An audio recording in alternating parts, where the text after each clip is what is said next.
US President Donald Trump's threat to bomb Iran if it developed nuclear weapons triggered an angry reaction from Tehran. The commander of Iran's Revolutionary Guard, Hossein Salami, warned that Iran is prepared for war, but will not be the first one to start the war.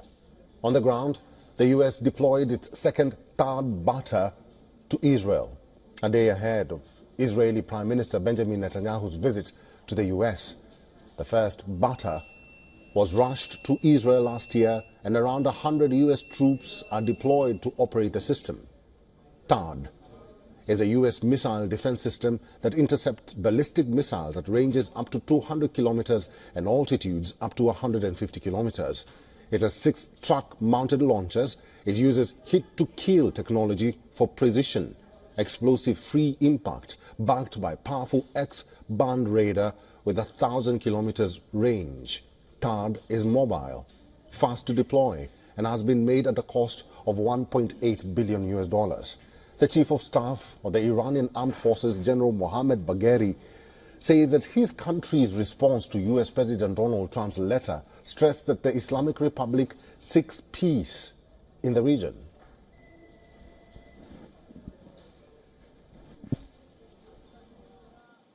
How do you feel, Mr. Trump? How do you feel?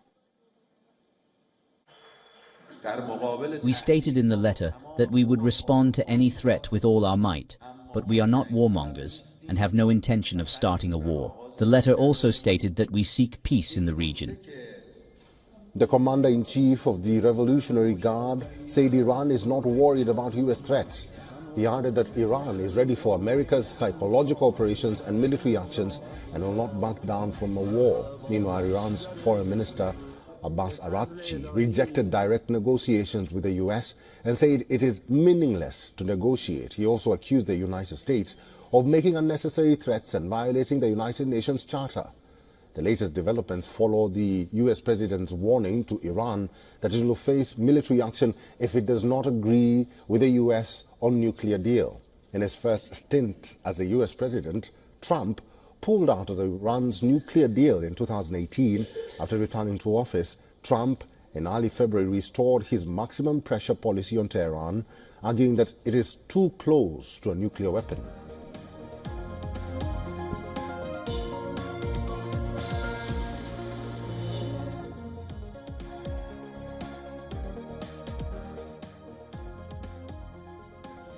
Retired Colonel David B. Desroches is a professor, Near East South Asia Center for Strategic Studies, National Defense University, and former Deputy Director for Peacekeeping in the Office of the Secretary of Defense. Is now joining us live on this broadcast. Colonel Desroches, good to see you. Let's talk about this problem in this region, because it seems like it's a tit for tat between America and Iran. What do you make of Iran's gesture, saying that they are not ready for direct talks, and America is saying that they are willing to face Iran and talk it through? Well, I think that there's a couple things to bear in mind. First off, President Trump in his first term stayed within the nuclear framework agreement negotiated by the Obama administration for all but the last 13 months of his rule. So he tried it from his perspective. He says, we tried this doesn't work.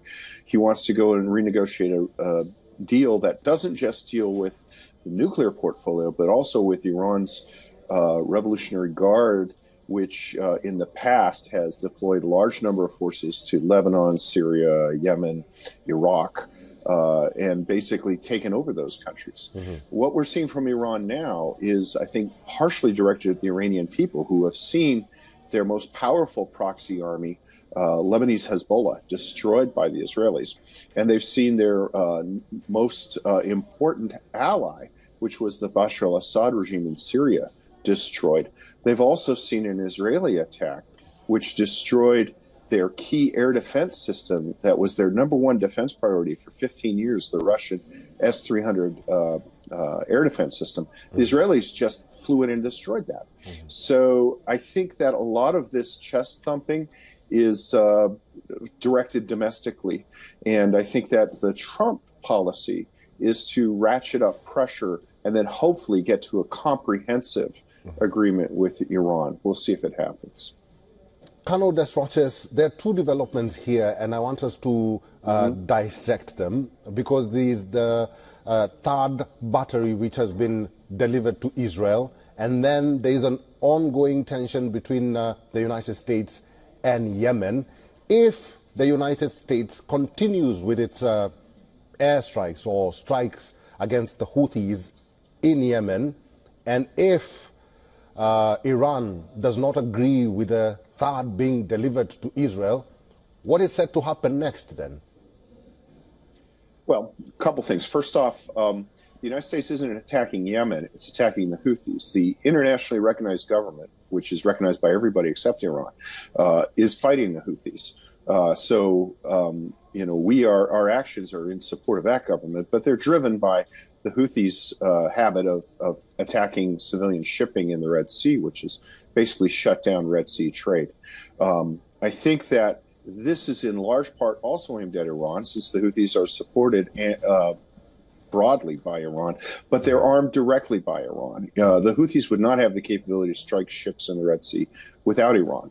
And we're seeing some aspect of success here. There have been reports that Iran has ordered its Revolutionary Guard cadre with the Houthis to return to Tehran because they're afraid that they'll get killed. So this needs to be viewed as part of that overall pressure strategy against Iran.